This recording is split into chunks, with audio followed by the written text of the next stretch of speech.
Oh no, Kelly's going away because something came to her door or something. Oh, I hope it's a really cool delivery.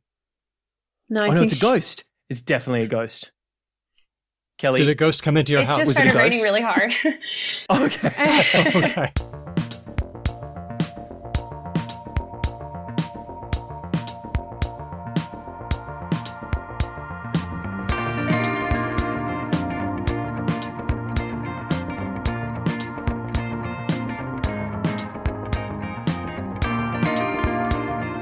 Hello and welcome to Because Language, a show about linguistics, the science of language.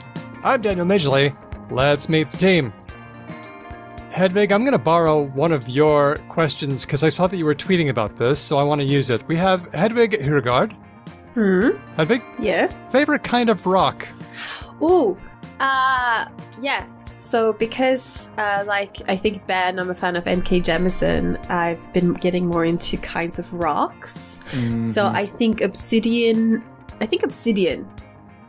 Ooh. Obsidian's really cool. A strong entry. Any particular size? Size? What do you mean? Does it have to be monolithic size or just the size of a small pocket knife? I'm not sure obsidian comes in monolith size. I reckon it must, right? Like I didn't know that. If it's volcanic. Yeah. Like surely certain lava flows have made I don't know. I don't care about size. Some of those volcanoes are pretty big. It's 1 minute in and we've already seen the word plinth. Also, Ben has not waited for me to introduce him. But that's all right. That's in keeping with every other episode we've ever had. Yeah, I choose obsidian. Thank you for asking. I would like to know everyone else's. What's your favorite one, Daniel? What's your favorite rock or precious stone? Yacht. Yacht? What is this? Yacht. What is yacht? You mean... Yacht rock. You mean no, like... Daniel, no. I don't really Stop it. much mind what kind of rock it is as long as it's a pretty rock. I just like pretty rocks. Name a pretty rock. No. Name a pretty rock. At least give us that. Yeah. Okay, I think that mica is very pretty. Okay. It comes in little flinty layers, and you can peel them off, and I had fun finding mica in my hometown and flaking off the layers. And it can be extracted by child labor and put into cosmetic products, which is a thing. Oh, yay. Shiny. Flaky layers. Okay, let's introduce Ben now. Ben Ainsley is coming on next, and he's going to tell us his favorite rock. Well, when I was little, we did... Am I still here? Yeah. No. You are irrelevant. I don't know if anyone else did this, but there was like... You know how like yo-yos and hula hoops and stuff? So rock tumbling was like a fad that happened when I was a little, like maybe when I was like 10 or 11, and people would get like rock tumblers off like phone order catalogs. And so I was living in a place in WA called Kalbarri at the time, and it actually has some really interesting geology up there. And my favorite was always Tiger Eye, both for the name and because of how cool it looks. Tiger Eye just has a very, very pleasing sort of eye feel as far as a rock goes. And you could find them up there? No, not at all. Okay. I learned something interesting about Tiger Eye last week. I think it was a colleague at the Institute who told me that if you put a Tiger Eye stone at the end of a string and you have a question, yes or no, and you hold up the string and you see if it spins one way or the other, it'll tell you what the decision should be. Ah, the idiomotor effect. Yeah, it's a scry stone. Just to be clear, this is a colleague at the Max Planck Institute, correct? Mm-hmm. Okay, that's moderately concerning. We both understand that this isn't real. We both understand that it can be helpful. Okay. So what does it do for you? What does it give you, this mutual belief that you know to be wrong? Well, the idea is that you already know what the decision is. Like, you already know. Yes. And then also, if the stone goes the opposite way, your sense of disappointment will tell you... Yeah, right, okay. what you should have done. It's like a geological The Dice Man kind of setup. Yeah, right, okay. But she said it had to be Tiger Eye. Why not? Naturally. Mm. Well, thank you both for being here. Our special guest for this episode, she's a postdoctoral research fellow at Virginia Tech, where she does experimental sociolinguistics, lexicography, and she advocates for linguistic justice. It's Dr. Kelly Wright. Hi. Thanks for joining us. Yeah, thank you so much for having me. What is Kelly's favorite rock? Okay. Yes. I have a lot of favorite rocks. I've been learning a lot about geology during the pandemic, actually. I'll have to say right now, it's probably olivine, which is on the surface of the earth. It's the gemstone peridot. That's my best friend's birthstone. And it can be a lot of different colors, but it's mostly what the upper mantle is made out of. And so if you were to travel to the center of the earth, it would be primarily green, which is fantastic. That's dope. And that's why olivine is like something I'm a little obsessed with right now. Wow. Okay. I Google image searched it and I can tell you it's really pretty. And if you sort of Then I like it. I'm not sure, I didn't know how to spell it, but it is spelled exactly like it sounds, like olivine. Like, wow. Also, based on my Google image search, peridot is also a really cool one of the gems from Steven Universe. She's got like a real cool vibe to her. So I'm on board with that as well. Yeah, my best friend also has a very cool vibe. Oh, yeah. Oh, is this one of the evil characters? I don't think so. Certainly not based on the images that I'm seeing. Okay. Anyway, So, super cool. Kelly, you were with us on our white supremacy episode a long while ago, and we were looking for a chance to have you back because lately you've been at the convergence of a lot of things we are intensely curious about. Yeah, I'm super happy to be here. I have been doing a lot of things. I wear many hats in this world, and only a few of them are joy filled. Oh no. And the rest of them have you on the struggle pile. That's a phrase that you used when we were on Twitter exchanging messages talking about, well, what is this going to be about? And the phrase struggle pile came up. And why did that come up? It's just, because of the work that I do really intersects with oppression, intersects with like just dealing with a lot of people's pain. And then working with a lot of different organizations, who maybe aren't, thrilled to be engaging with that pain or oppression. It puts me on the struggle pile, pretty continuously. Do you have a thing that you do to make yourself personally feel better? What an excellent question. I have a fantastic therapist who I see weekly. We have developed an ongoing relationship.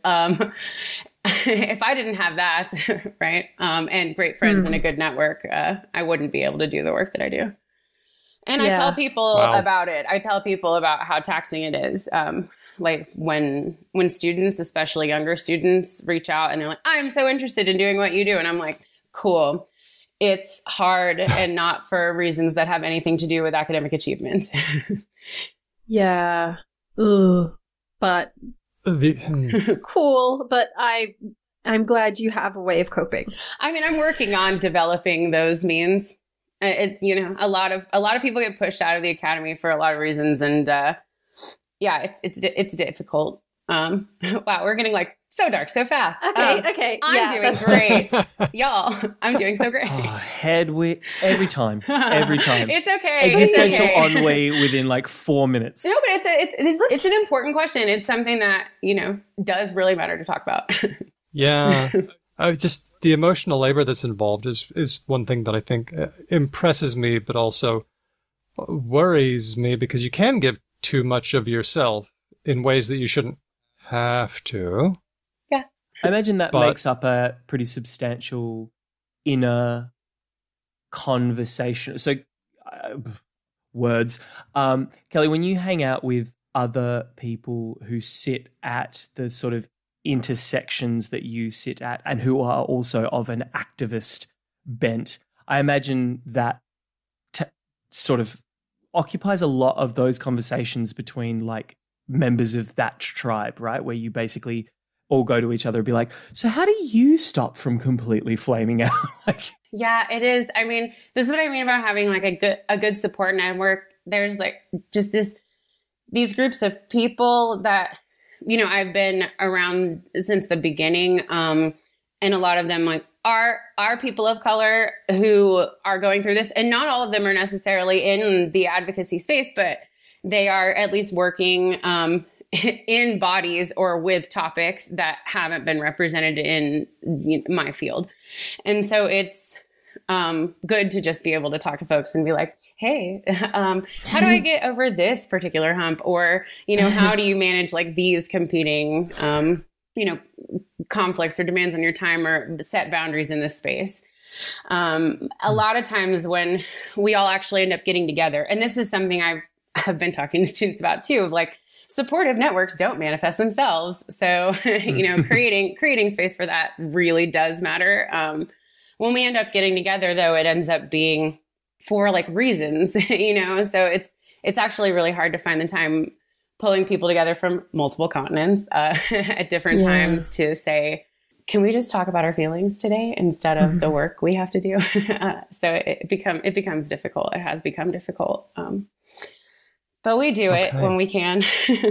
Well, we're going to talk about how all of the things that you do blend together into an amazing tapestry. But first, our latest episode was a bonus episode for our patrons. We talked to Dr. Isabel Burke about her work on the discourse pragmatic marker. Yeah, nah. Yeah, nah. Do you say it? Have you ever wondered what it does and why? Why particularly those two words, yeah and no? You put them together and you get so many things. Why? Dr. Burke knows, and she tells us. Also, Izzy helped us answer lots of mailbag questions. So if you want to hear that, and you're not a patron, just join up at the listener level. That's patreon.com/becauselangpod. Oh, also, we're getting our yearly mail out together. Every patron, no matter what level, gets something. So make sure that Patreon has your correct address. Make sure you update it. Take a second, stop the recording, go and update your address so that we'll get that to you. A big thank you to all of our patrons. Shall we find out what's been going on in the world? Yes. The world. Let's restrict it to linguistics. I think we're all, after this week, have enough of the rest of the world. I want like a proper shotgun spread of every conceivable topic. You don't. No. Well, we've got a few, but let's see what we got. First one's about baby talk. Baby talk. Something I'm very into. So my young one, 5 years and 11 months, said something really interesting. She said, not a baby, but child language acquisition. Okay. She said, my sister doesn't like Vegemite and so do I, which... Oh, interesting. Get little windows, don't we? So it's been wondered, how do children learn language so seemingly fast? I think it might be kind of slow, but we've talked about our homebrew theory, and that is that children get all their needs met and they have very few responsibilities, so they really have little else to do but go around and gather language data from other humans. Just bumble into mistakes over and over and have insanely patient people be like, no, sweetie, that's yes and, or whatever. Or even just like, I've invented my own word for this, and now my mom says the same word as well. like actually not getting corrected and just like forcing yourself on your environment. Yeah. Radical accommodation. Yeah. The Schlegelheart. Yes, of course, sweetie.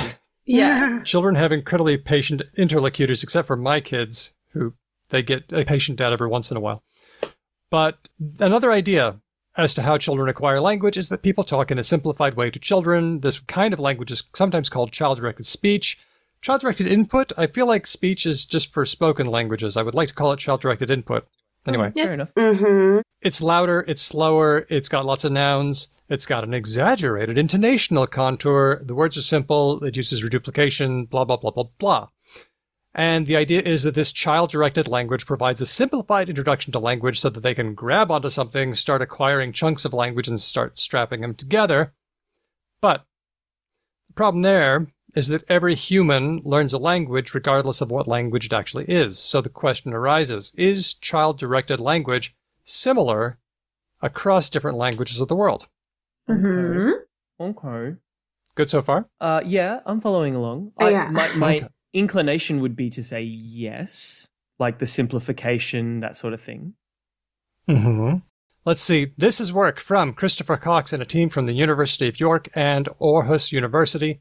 They looked at a few different languages and took a look at 5 different features. Mm-hmm. Emphasis on a few. Yeah, there were a few. Here are some features that they were looking at. Fundamental frequency is it high pitch, low pitch across different languages. Okay. Variability in intonation, like the ups and the downs. Vowel space area, do people use exaggerated vowels? Articulation rate, do they really talk slower across a lot of different languages? And vowel duration, once again, exaggerated vowels. And they found that across many languages, the pitch and the speed of delivery, they start out slow with kids, and then adults ramp it up to adult speed pretty quickly in a child's life. But the high-pitched intonation and the exaggerated vowels keep on going for quite a while longer into early life. And the different languages seem to show this kind of pattern. How interesting. This is where I say also that this is a meta-analysis of several different papers, and they had 38 languages. And I am pleased to report that not all of them were Indo-European. Yay! Only 95% disproportionate part of them. Like, if we take all the languages in the world, then no, but I mean, so they did. We'll take what we can get. So Australian English is in there, Canadian English, Danish, Dutch, British English, French, Scottish English. So there's several Englishes. German, Italian, Jamaican Creole, which probably lexified from Indo-European. 10 I'm up to, and then New Zealand English. So, so we're getting US English. We have lots of different languages. 36 Polish, Western languages. Russian, Spanish, Swedish. So that's 17 out of 38. So 17 divided by 38 is 40. So 44% of the sample was Indo-European. And what was it? Did I count 6 Englishes? They're all and they're all industrialized nations. And also these studies were done decades ago already. So it's who's funding it? What's the point? Yeah, there's some language names here that I've never seen before, like Nyanga Tom. I'm going to see what that is. Something they randomly picked off Glottolog. Southern Ethiopia. Yeah, so some of them might be a bit more unusual.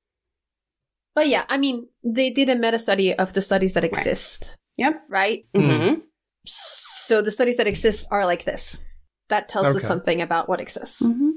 Yeah, and in 1982, Eleanor Ox told us that children in Samoa learn in a very, very different way, shockingly, because their society is structured incredibly differently, and people orient to children very, very differently there. And she was like, look, in anglicized cultures, how many Englishes did we just mention? In anglicized cultures, they follow a regularized pattern. 35 years later, these scientists got funded to say, anglicized cultures follow a regularized pattern. Cool. Amazing. Yeah. Awesome. Don't care. I'm sorry. I don't care. I think there's a way to frame this that is it's a piece of information. Maybe we already knew it. I'm also glad I know a bit of Samoan, and I've been to Samoa, and I like Samoan, and I've read Eleanor Ox and other people, but I'm usually the one to bring up Samoa, and I'm so excited that someone else does the same. It's really nice. I can put my burden down. Yeah, and Alessandra Durante and stuff. Yeah. Super cool. There is the potential. So I have a theory. We have a bunch of homebrewed theories on this podcast, and I wanted to know Kelly's opinion about one I have, which is that, for example, in Samoa, adults don't speak to children much at all. Right. And children's main social input is other children, maybe some older children than them, peers, and also younger. And there is a possibility that the input they get from other children is similarly simplified compared to adult language. So maybe when parents speak a certain way to their children, they're actually sort of imitating how teenagers speak to their younger siblings. Does that make sense? Mm-hmm. So mean, really, really mean. Well, it's actually interesting because that Samoan paper, there's a lot more scolding. But it is in this process of learning ritual, right? So if they do interact with an adult, it's like the oldest person in their culture, who is drilling them on the proper ways of acting in their culture. So like the sort of the main sensei at the dojo, if we were to make a comparison, right? Like a person whose job it is explicitly to like, you will learn the good things the right way. And so it's actually interesting that you went there because like, yeah, teens are mean, but it's less of this like coddling, correcting, going with whatever you say, the baby of like being like, let me just adopt your language, kind of. Yeah. And let me soften mine and change my pitch and get a whole new register. Let me pick up a whole new register for you. It's like, there's actually not a register for you. You really aren't a member of society until you participate in these ways. Yeah. But maybe like the way that children learn better. I'm just thinking like, I wonder if someone, teenage children or like preteen children would also, if they were included in this study. So, these 38 languages, they find similar patterns in how adults speak to children. That does not mean that it's a global pattern for all human languages. And it could also be possible that the way we speak to children now is not the way we spoke to children like 100 years ago. There's a lot of like things about modern child rearing that are quite new concepts, I think. Well, let's move on to our next story. This one was suggested by Diego, and it's about Taiwan. We know that China's been putting some pressure on Taiwan's space. It's becoming a warmer topic. And so Taiwan is putting out some English language TV broadcasting in English. They say, internationally, our voice has not been fully heard. China continually disseminates that Taiwan is part of China, and lots of people believe that. So, in the future, we'll be using Taiwan's own media to explain to the international community why that's not so. Bring on the tea drama, I say. Yeah. Is this like Russia Today and Al Jazeera English, and I think TV5 Monde in France does some English broadcasts as well. I feel like I would like to flag the play there, and putting Russia Today alongside Le Monde and Al Jazeera English is not fair. One is state media and the other is not. All of them are, but I agree that one of them is worse than the others. Le Monde isn't state media. Is it not? No, it's a public broadcast, but that's different, right? I mean, sorry, I don't understand. Like in most European countries, you have like a state-funded State news funded network. is one thing, but US state doesn't for some reason, and it's wild to it any does. European. Yeah, it does. Yeah, no, it doesn't. It does. Yes, it does. It has the PBS. Which has advertisement in it. Okay, it's a hybrid model, admittedly. But PBS has advertisements? Yeah. What? They've done what SBS did maybe 30 years ago. But it's been a while. And I need to make this point very clearly. Russia Today, yes, is government funded, but it's also government run. And that's not the case in other public broadcasters. No. Are we trying to say, please don't use RT, folks, when you're tweeting out news? Yeah, please, no. Please don't use RT. Because Al Jazeera English is like fantastic. Super good. And I rep them really hard. Don't you get your news from Deutsche Welle, Hedwig? Yeah. So Deutsche Welle is also state-funded. There are most European countries that have state-funded public media. broadcasters is not unusual. No, and some of them have more or less, like for example, in Sweden, there's a debate right now about the heating up conflict situation in the world and whether or not the government can tell the publicly funded media to do certain things. Wow, they talk about that? National security interest. You get to have conversations like, I'm sorry, not you. I know. Yeah, no way. What if the government is like, everyone has to go inside their bunkers now? Like who gets to say that and how and like. That's really interesting because I was always, and we are like, we're digressing, but I was always under the impression that governments reserved the right to just blanket co-opt all broadcasts in those but what are the situations. limits of that? What are the limits of that? Yeah, okay. If a columnist on the TV wants to say, I feel really worried and I'm personally going into my bunker, and the state is like, we don't want people to panic, can they tell that columnist to not say that? Interesting. Well, Britain has a very clear answer. Yes, because they have gag orders and they've been around for a long time. Right. So we're just having a conversation really about problematic laws. Where in that gray area our boundaries go. That's really interesting. Hey, Daniel, what's happening in Taiwan? Yeah. I just think it's fascinating how they've guessed rightly that we're more likely to listen to them if they speak English. Yeah. So they're doing a bit of a combination in media. It's a commodity. It's a way of ally building, and they've decided to do that through language, which they've already got allies in American government, of course. Like Tepid ones, I would argue, like ones that are not clearly willing to go to the mat in any significant way. But look, I don't want to oversimplify the situation, nor do I want to claim to be even remotely sort of well-informed. Like the Taiwanese question, if that's how we want to frame it, is an immensely complex one. And Taiwanese voices need to make a really significant part of whatever the answer to the Taiwanese question is. And it's not like the Taiwanese are a monolith by any stretch of the imagination. They broke away specifically to be democratic. And so there's a whole bunch of different ideas about what should happen and what like forward progress looks like and all that kind of stuff. I meant what I said before, though. I reckon bring on the T-dramas. Like, not in English, bring them on in language, get some really cool, like attractive, younger generation people like doing cool, dramatic things. K-dramas have like stormed the younger generation. I think Taiwan is sleeping Filipino on dramas this massive, as well. Just... And don't forget that the rise of K-pop and K-drama has brought in more, for example, English speakers who want to learn Korean. Korean language classes have skyrocketed since BTS, for example. And also creeps. Yeah. I don't know if anyone here knows about Ollie London. I think I've told you about him before. Oh, yeah. But anyway, there are always going to be weird people who fetishize other people. I wonder if the Taiwanese campaign also involves Mandarin news for... There's a lot of Mandarin speakers outside of People's Republic of China. Mm-hmm. For example, in Malaysia and Indonesia and Singapore and Philippines probably as well. Like, it's a good point. This English is a choice, but there are other choices as well. What? I refuse to accept this as a possibility. No.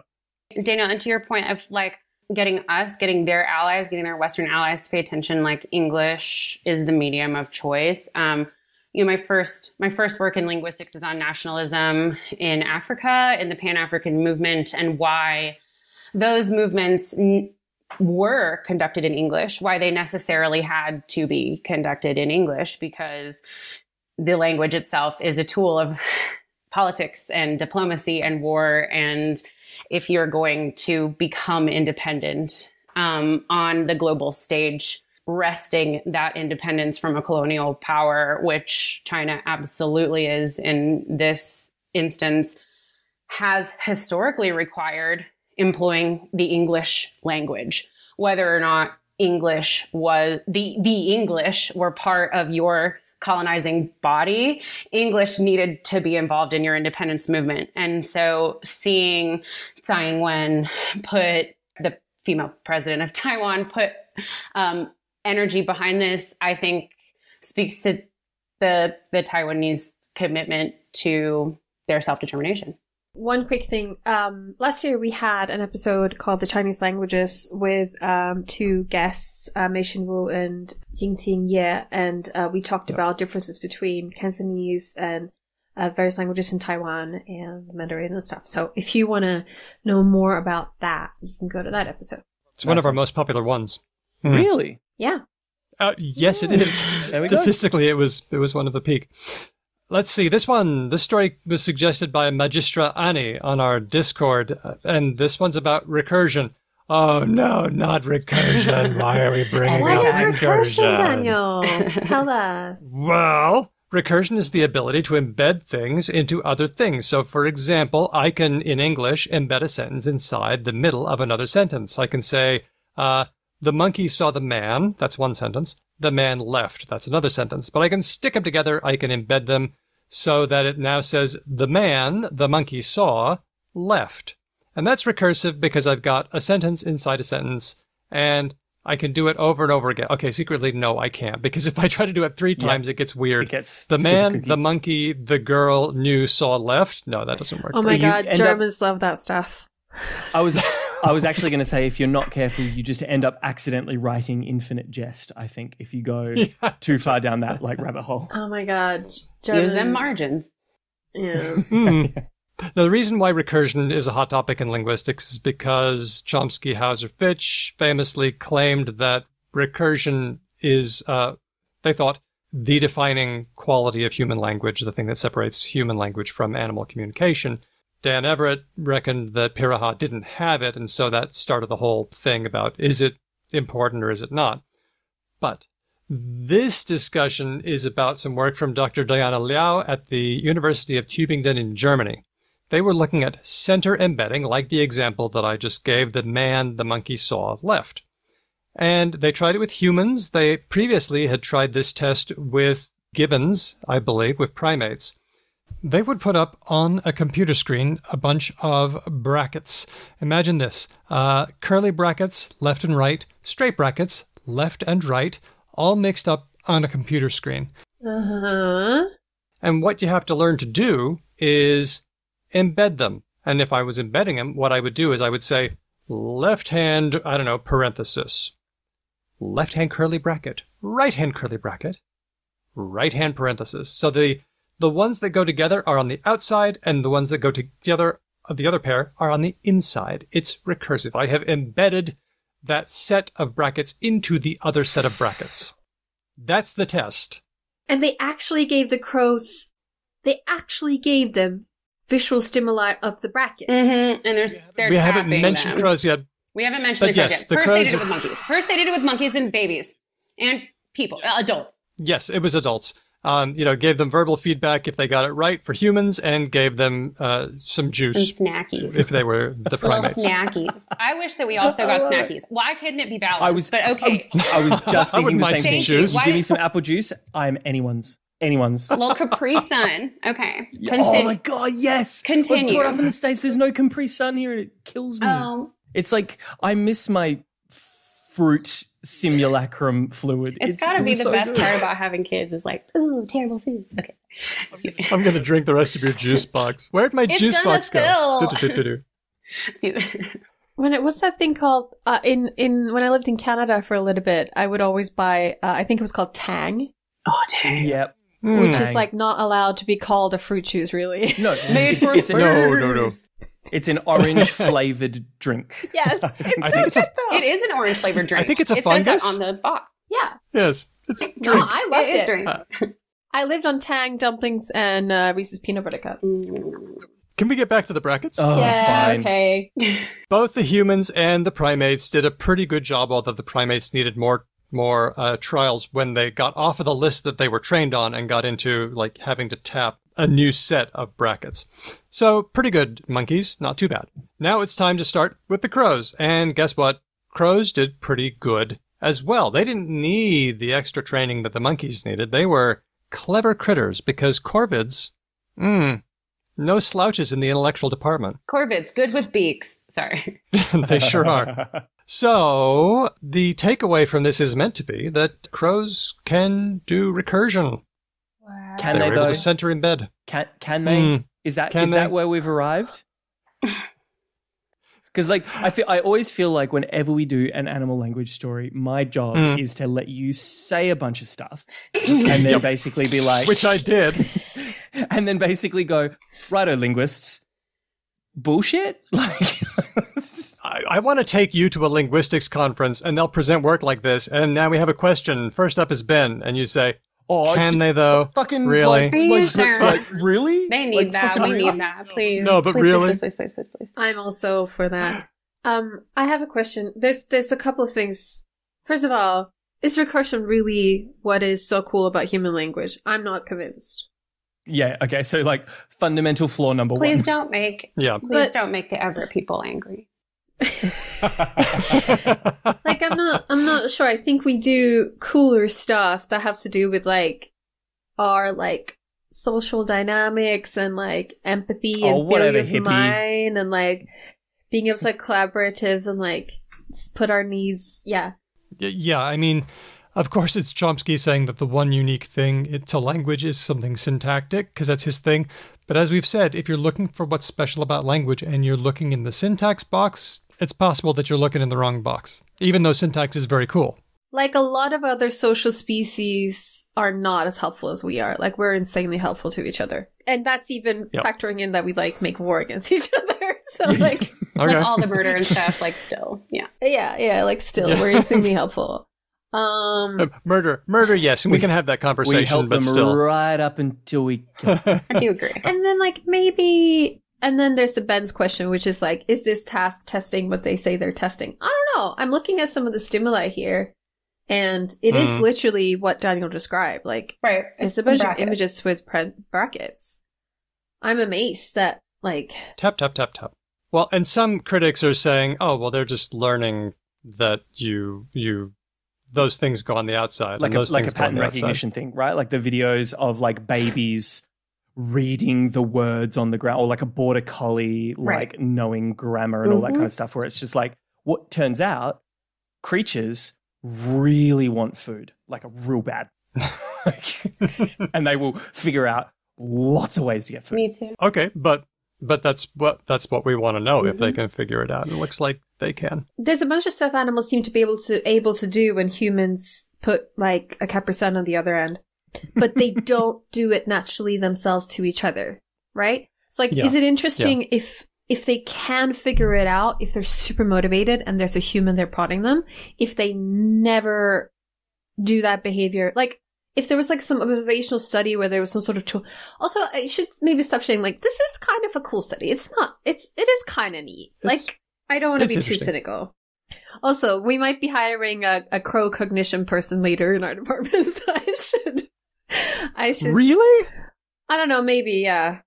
I feel like Headers is just like guarding for like the Kent Brockman thing of just like, and I for one would like to welcome our new Corvid overlords. Coverlords. Yeah, sorry, I really missed that obvious one. I think I'm on the same page with you, Edvig. It's like these however many crows that live in a testing facility certainly certainly remembered this sequence that they were trained on, right? And I am not the person who's going to be like, all of these studies are just training. Like that is something that we hear about all these kinds of studies, right? That they just learned this, which like, that doesn't mean that people can't, or that these creatures or species can't do these operations. But I am on the same page of, we trained like these individuals to do this, or these individuals are showing us that they can. That doesn't necessarily mean that these species do. There are lots and lots of things that humans do that are things that humans don't do, like climb to the top of Mount Everest, right? Like that is a thing that we display those behaviors, but they're not common to the species, right? So it's Valor Tiagra is a scientist like quoted in this who's talking about the study, and he says like, it is, quote, fascinating, a very Spock response, right? And I agree. It is fascinating. But he then goes on to say like, these crows aren't producing anything like human language. And it's like, yeah, man, beaks. Like, I don't, So it's, were we expecting them to like, be like tap, tap, tap brackets and then just jump into a conversation? Like, so. In fairness to the study, they were good at the training set, but they were also good at a test set of 4 brackets, like 2 pairs. Right. And then they said, F it, let's try 3 pairs, see if they can still do it. And they did. They actually did pretty well. So if you think recursion is a big deal in language, then this is interesting. If you think that the important stuff is not necessarily syntactic, if you think that syntax is kind of not the defining, if you're thinking the defining feature of human language is not in that box, then you're not going to be as interested in it. I always like corvids though. Like we just went on a walk here and we saw some birds that were dropping nuts onto the road to get them smashed by the cars. And I was like, crows are not on trial here. Crows are wicked. Ravens are awesome. Like they are awesome. My very favorite bird in the world is the magpie. Australian. Yeah. The Australian magpie, not that You're like bitch pretender from the continent. Not that garbage species. They're very different. And I believe magpies, if not a true corvid, are like pretty corvid adjacent as far as birds go, right? Like they're very smart. so. They've got sharp beaks. They're predators. Blah blah blah. And I adore them. That's what it They're takes. just wicked. They're just wicked. I love them. I love any animal where when you look into their eyes, you can like tell that like there's something going on. Like if you look in the eye of a goat and then look into the eye of a sheep. Yes. Oh my God. Yes. I know exactly what you mean. Sheep are vacant. I had a crow experience. There was a crow hopping up close, trying to get some of my sandwich. I was eating a sandwich on the grass. He wanted some. Hopped over. I just ignored him, looked at him at the corner of my eye, and then I looked sharply at the crow. And he just started picking up leaves, like, oh, I'm just after Nothing to see here. And I just liked crows after that. I just thought they're cool. They're very sweet. Okay, let's go on to this last one by Aristemo on our Discord just quickly. The article is, we've been pronouncing Adele's name wrong. Adele reveals the correct pronunciation of her name. This is a YouTube video by The Independent. Mm-hmm. Adele, the British singer. Mm-hmm. Thank you. Not some other person called Adele. I thought everybody knew Adele. Just this girl. No. Sorry. Yeah. Just- Oh, sorry. I thought I was talking about this girl I grew up with named Adele. I had a huge crush on her. It was massive. Like Anyway. in this world where we're getting more and more segregated, not everyone knows everything I've learned. Like, Thank you. Steve's nephew has his guitar lessons. He's like 7, and we found out that he didn't really know who the Beatles was, and he's like from Manchester. Oh. Wow. I feel really bad now for outing him, but he's just a child. He's learning. It's fine. But like, Do you know what? I'm gonna be profoundly outside my gender and racial expectation. I'm so glad to hear that. I'm so glad to hear that the Beatles is finally leaving the like cultural cash currency kind of thing. That makes me very he does happy, know who that's right. Boney M are, though. I'm going to say it. I like Boney M way more than the Beatles. Way more. Did you tell him, oh, it's that band with the guy from Wings? No. Yes, Daniel. She made an incredibly like bespoke music deep cut reference to the 7-year-old. Thank you. I didn't pretend like there was anything wrong with it at all. I don't think we need to. No. Yeah, fair enough. It's fascinating. No, I get what you mean though. It's surprising. Yeah. Okay, Adele. The singer Adele took a question from a fan who pronounced her name with L vocalization, as in something like, I'll just play the audio here. Hi Adele, I'm Annie and I'm from London. And my question is, on your journey... Where's she from? Enfield or something? Love that. She said my name says perfectly. London. Yeah. He came and asked me how I say my name and I was like, Adele. How's and she was mine? like, hi, Adele. They do it. Adele? Adele. Adele. Adele. Adele. So like a little kid, like with a W kind of sound in there? I mean, wow. No, this is a feature of child language, but it's also a feature of lots of different kinds of English. And Adele, for her part, said, ooh, where was she from? She said, oh, you must be from X. Like, she knew exactly where she was from. Yeah, you said my name perfectly. It's Adele. So, this is a phenomenon known as L vocalization. It's, where is this spoken? I know it's incoming in some parts of Australia. Like in South Australia, they sometimes say milk with the W sound, football, word final, or Brazil. Brazil. I've heard Brazil. I have heard Brazil here. Well, it's a common feature of African American English. Yes, it is. I have trouble hearing the difference between these two sounds because I don't separate them naturally. Interesting. Okay. I could hear the difference for some of them, but not others. Like when you said Brazil, I got very confused because that just sounded... Can you say them the 2 ways? Brazil. So, but this is with no L vocalization. Brazil. Brazil. And now here's with L vocalization. Brazil. Brazil. That's very small. Word final L sounds a lot like W for a whole lot of people. Mm-hmm. Yeah, right. So this isn't necessarily we've been pronouncing Adele's name wrong. It's just that Adele commented on the way that someone said her name and thought it was cool. Right, so like a variety of English in the same. Is it not unlike the fact that like some West Country people will still say like lamb and comb? Like it's not that one is right and one is wrong. It's just the different varieties of English handle the same word in different ways. But when it's your name and you're from a place. Yeah, that's what I was just about to say, right? Like I guess when it comes to a name, you have, one would imagine, a bit more weight to it than lamb. Well, But like where is Adele from? Sorry. To Google. Tottenham, Literally, London. all of There us. we go. Where else? Do we know anywhere else? I'm noticing an article from Dialect Blog, The Trouble with L Vocalization, and they mention African American English. They mention Pittsburgh. There's places in Australia. It's thought to be Cockney, but it's not exclusively Cockney. It's just one of those, I don't know, it's just one of those desire paths that people take in the English-speaking world. It's all over the place. And she does speak a little bit Cockney, doesn't she? When she... I think a little might be a bit generous. My understanding is that when she's not singing, she sounds like a right gaffer. Which, I mean, is only a benefit and a plus in British media and probably American as well. People are like, charming, love it, EastEnders, best thing. Mm-hmm. All right. Well, hey, thanks to Aristemo for that one. Thank you, Aristemo. Let's move on to the Oxford game, which we like to call Yeah, Nah, or Nah, Yeah.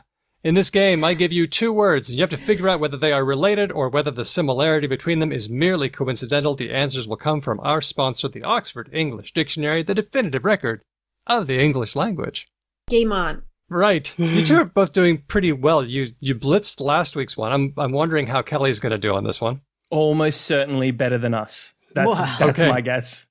Here we go. Here are the words, and this pair was suggested by our patron Istin on our Discord server. Garlic and garland.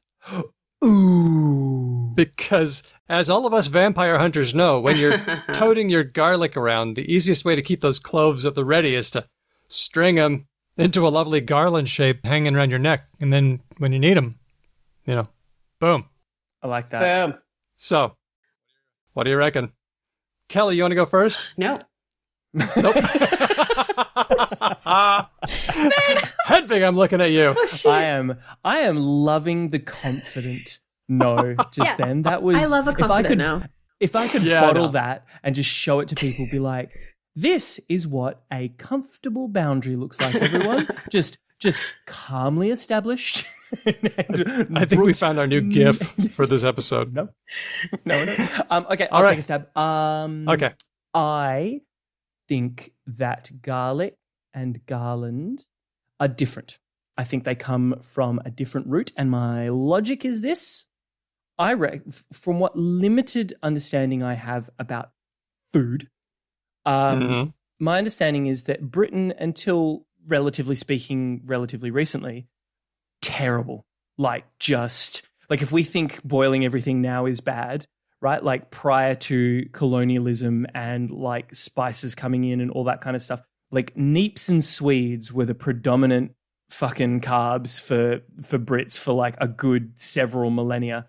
And if you've ever had a neep or a Swede, you know exactly how sad that is. So I'm thinking garlic was actually, again, relatively speaking, kind of sort of recent.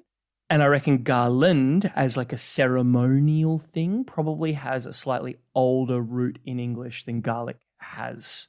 That's my guess. Okay. Hedvig, your turn. Yeah, no, or no, yeah?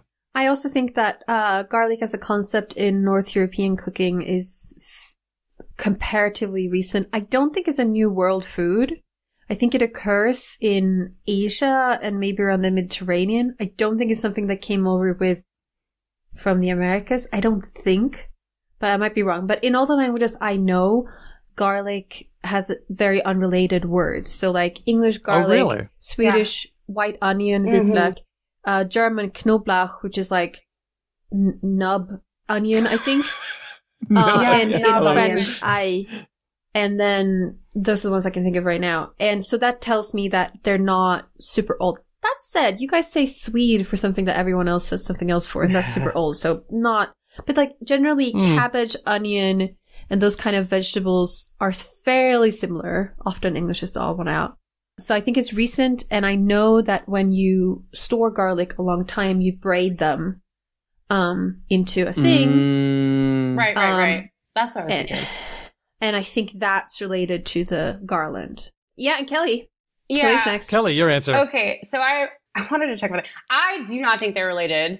I wanted to check one thing, and that was the root of gar and garlic. I know we're maybe not supposed to check things. I don't know. Did you check something? I did. I said I don't think they're related. I checked the root of gar in garlic just to make sure that I was right about this, that it comes from spear. Okay. Right. And that's like not a garlic. Like, so this is what I'm thinking. Like, we braid garlic. Maybe that's the same as garland. But I feel like whatever a garland is, this is coming from the like practice of adorning homes for holidays. And that is something that is much newer than whatever we were doing with drying garlic. And so garlic, like the spear part is about the plant, like what the plant itself looks like coming in and out of the ground, right? So I don't think they're related. However, I do think that root maybe comes way, way back from the same place, but I'm not sure of that. Okay. I just wanted to know if I was remembering spear correctly. But I'm going to say no. I'm going to say no, they're not related. Okay, Daniel, put us out of our misery. Okay, so Ben and Kelly, you think that they are unrelated. Hedvig, you think that they are related. Would it change your mind if I told you that garlic comes from about the year 1000? No. Maybe. Okay. The correct answer, according to the Oxford English Dictionary, they're not related. Yes! So with garlic, the gar is in fact a spear or a javelin, and the leek is a leek. Like a leek. And that makes sense because garlics are kind of like leeks a little bit, and gar is the javelin because the clove looks like a spear. So a garlic is a spear leek. No, not the clove. Surely the leaf. No, like the top, the little top is like the bit that comes the out. bulb. Yeah. Not the bulb. Not the bulb. chive What? part. The bulb. The bit that comes out, Daniel. When it very first comes out of the ground, it very first comes out of the ground, it looks like a spade, like the top of a spear. That's, like a chive. I didn't know when it that. very first breaks the ground, that's the spear part. Yeah. Thank you. I learned about garlic today. Very different from when leeks come out. Daniel, I have to ask, have you ever seen either a head of garlic or a spear before? It looks different. It looks different than when a leek pierces the ground. I just get all my garlic from a jar in the fridge. Thank you very much. Oh, jeez Louise. And I stick it in my porridge, which I make with water. Ooh. Now then, garland, on the other hand, for garland, the gar is not a spear, but it's just a part of the word that they used for that thing. And the OED says that it shows up all over the Romance languages. French guirlande, Provençal guirlanda, Italian guirlanda. Interestingly, Spanish guirnalda, metathesis, flipping those sounds. Guirnalda. And the OED says no satisfactory origin has yet been suggested for it. So as far as we know, the answer is not related. Yeah. So, thanks to the Oxford English Dictionary for supporting this episode of Because Language. If you like hearing the Oxford game, why don't you tell them? And then they might get us to keep doing it. They are at OED on Twitter. You can pester them. You can also, while you're pestering the OED, you can subscribe to the OED. If you don't have access to your organization or your local library, you can subscribe. Just head over to the webpage for this episode, becauselanguage.com. Click the big OED button. That way they'll know it's from us. And that's the Oxford English Dictionary, the definitive record of the English language. Can I just say as well, thank you to the OED, because being right is good, but beating Hedvig is great. You gotta risk something go to gain contrary for a while. Yeah. Go big or go home, headers. Yeah. That's what I want you to keep thinking so that I can keep winning. What's that saying? If you're gonna reach the mountain of Slay, you have to go to the valley of Flop. Oh, mate, get off TikTok. I knew that would annoy you. Sorry. Oh, dear.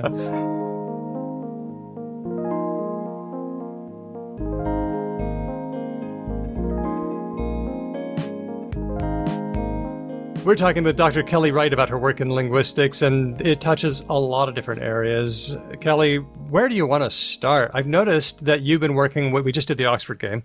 You've been working with Oxford in their efforts to document words from African American English. What's going on there, or what has been going on there? Yeah, a lot. So I am a member of the Oxford English Dictionary Researchers Advisory Guild, which sounds very fancy.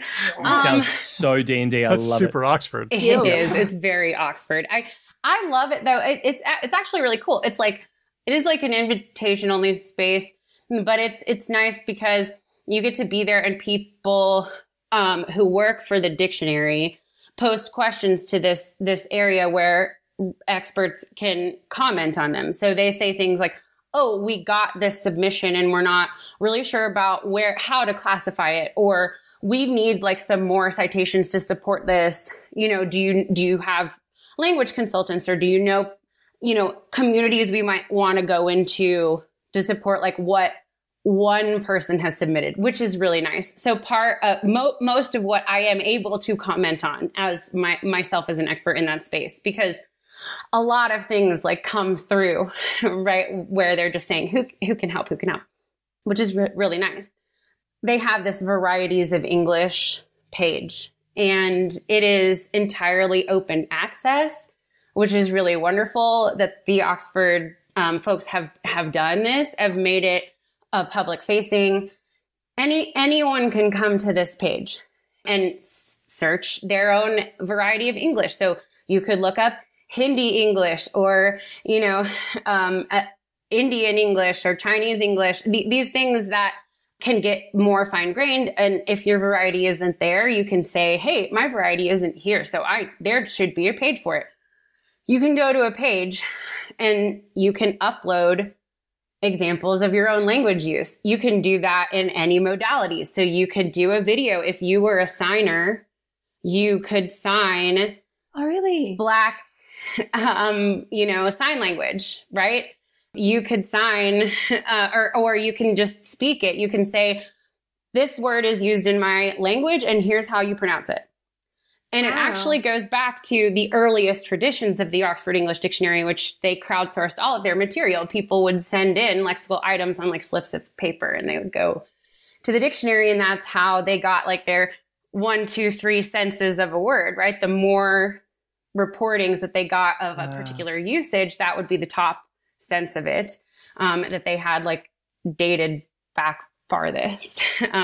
So I really love being a part of these more inclusive and open access efforts that the dictionary is being a part of. Did you get a sense of why they've decided to do this? I mean, I know that we always had this problem in lexicography of trying to Columbus words from African American English or different varieties of English. Was this did you feel like this is a way of doing better, or to redress what they've been doing? Yeah, I think so. There's a number of different motivating factors for these projects. I think one of them is there is a significant potential that there will never be another print edition of the Oxford English Dictionary. Having several volumes of it sit on a shelf, in the amount of time it would take for it to come out, it would already be out of date. And so I think lexicographers are very aware now, much in ways that they probably weren't 200 and 300 years ago, of how fast language is changing, and how these documentary efforts need to be much more inclusive.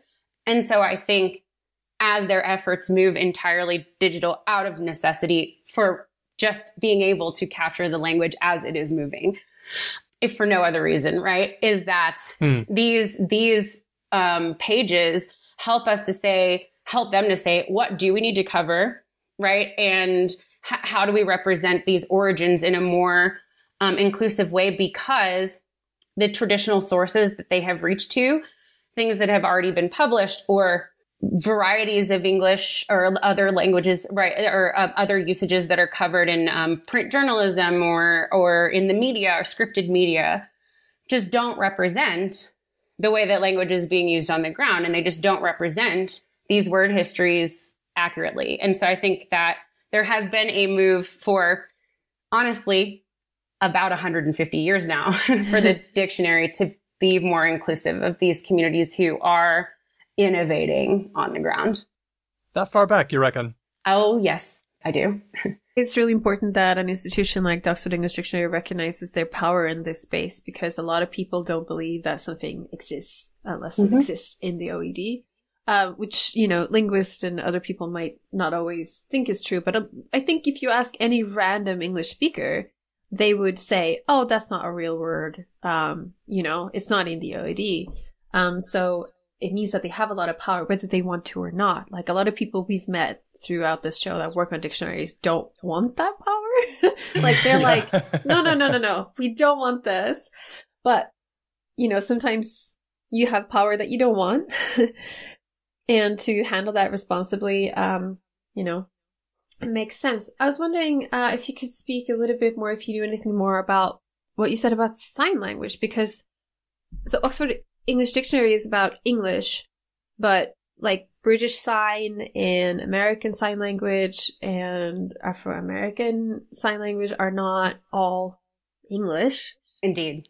Yeah, I think that the dictionary wanted to be as inclusive as possible. And so they just didn't limit modality restrictions for the ways in which you could upload data. I don't necessarily know that we're saying they're certainly not making the claim that signed languages are Englishes. I know that a lot of signers do not feel that way. I know that a lot of people who study it, like theoretically, do not feel that way. And I don't want to make that claim, but there are certainly users of these languages that feel like they are using a signed version of English, or that some of these styles that they use are signed versions of English as opposed to ASL, as opposed to BSL, as opposed to their home signs. Word. Indeed. Especially when they're right. And so we're talking about, I just wanted to, I really brought it up just to mention that the accessibility is there, as opposed to that there's a specific effort to document like English signed varieties, that are specifically English. I also imagine that the OED doesn't, like, you know, I don't know, there's like a lot of Punjabi speakers in the UK and they're not gonna do a Punjabi dictionary. But they might, like you were saying, like there are varieties of signs that, like, as far as I know from some people I know who are working on sign languages, I know that there's like deaf sign languages, and then there are like signed versions of specific languages that people use as a sort of like intermediate thing with certain people. Or in certain spaces that call for it, like jargons or other professional languages. Right. Where there's not anything else except for like a one-to-one transliteration correspondence. Yeah. And then it could be more like, oh, maybe that is signed English, but like... Right. And you're very right about like, maybe they're not going to do a Punjabi dictionary. But if they get enough people saying like, I use this word and like, here's where it's from and all this stuff. And like this word in English, like absolutely comes from this other word in my usage and here. And if they get enough people going in and talking about their own usage in this way and like the knowledge they possess from like being members of this speech community, then they might be able to go in and like edit the history of some of these terms and be able to say things like, they're from this, they are a Punjabi term. And then it got like co-opted into these like more standard varieties when it was first documented in 1610 or it was first documented in whatever, because we like, now we have the information from the speech community, which was never written down, or it was never in these like other written sources that they traditionally, you know, point to. Could you tell us about a word that they came to you with and said, what about this one? I would love to hear a story about a word that you worked on. So one of them was like typa, with TYPA. What's that? You have some type of blah, blah, blah, right? African American English. Wow. You feel some type of way, like he feels some type of way about this. Like how you feel like if, you know, like that kind of thing of like, you feel some type of way about this, of it not being like a shortening or something like gonna, of it, of like having to make an argument for this is lexicalized. You know, like these people had uploaded a lot of information saying this word was lexicalized. And I was like, it is in my experience. Here's a bunch of examples of people using it as a full ass word and like all this other stuff. Yeah. And it also doesn't mean the same thing as type of, as far as I've heard it. Like if you say like, oh, he felt some type of way, I wouldn't. Yeah. But there's this idea that like when people say like finna is a shortening or it's a version, it's like a black version of fixin' to, that's I like negate, like that's like saying like, okay, that means like black language like isn't a variety and like doesn't have its own lexical items. It's like an X version of some other thing, right? And so like to say that its own words aren't words, that they are shortenings of something else or, you know, like regionalisms of their own right or racializations in their own right. It's like, no, it's a word. Here's what it means. You know, it's got its own history. we can show that it was borrowed, just like we show that lots of other words are borrowed that have phonological processes applied to them in different languages. Fin is a word. It's been in the dictionary for decades. Like that kind of thing of like, yep, that's why they gave it its own entry and said it had its own history. It's like the same thing with taipa. It's like, yeah, it may mean the same thing, but that doesn't mean it's not a word. But I was going to ask, like, because I don't speak Afro-American vernacular English. For viewers who are not viewing a video, I am a very, very white girl and I'm not from the US.